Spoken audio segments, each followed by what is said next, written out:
Professionally monitored security for just $29.99 a month, with limited availability in select markets.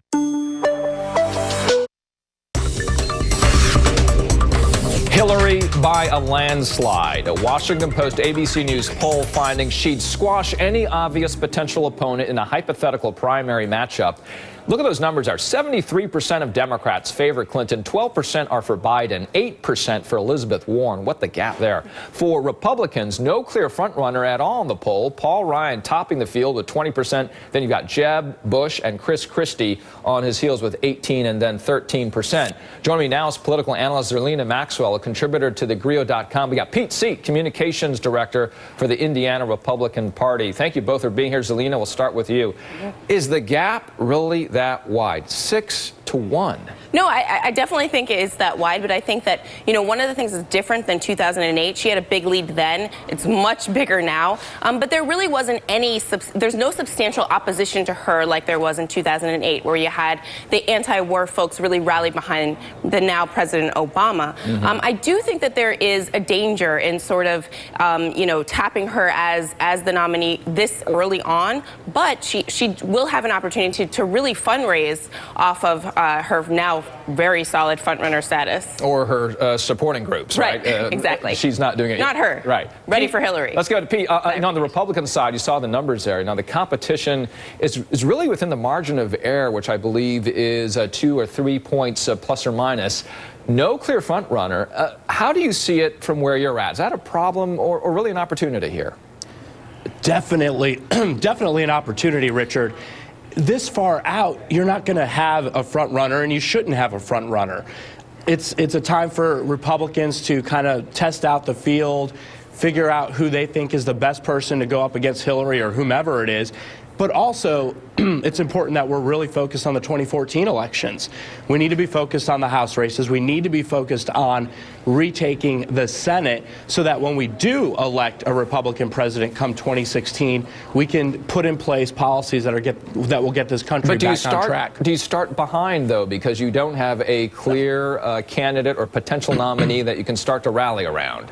No, I mean, you would get tired of someone. If they won and had 2 terms in office, you'd have to listen to them talk for a decade. And at some point, you're going to get burned out from that person. So, and that could happen with Hillary. We're constantly talking about Hillary Clinton. She's constantly in the spotlight. That there could be Clinton fatigue by the time she actually decides if she wants to run. Pete, what do you mean? It's only been 20 years. No, I don't think there's any fatigue now. It's not 30, right? Zerlina, to you. Got more numbers here from registered voters of Clinton, and these are theoretical here, putting Clinton against Chris Christie if they had that face-off in a presidential election. You see how the numbers all of a sudden get very close compared to what we saw earlier. And this despite the scandals that are being investigated right now on the Chris Christie side. So that show a little bit of softness there. No, I don't think so. I really think that the scandals for Christie take him out of the equation because we don't know what's going to happen. And when you have U.S.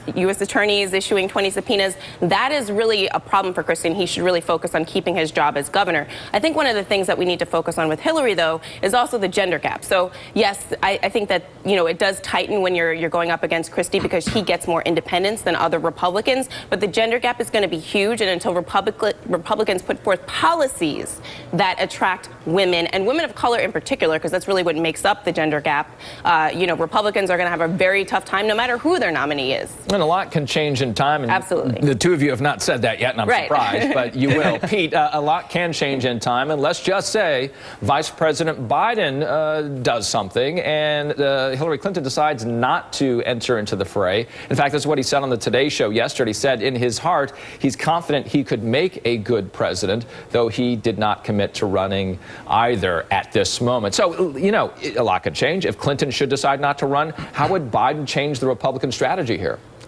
Well, Joe Biden would make a great president for late night comics. I think that's for sure. He's run 3 times now, maybe going on a 4th. I think what's very dangerous, and this was touched on, is the fact that Hillary is this far ahead.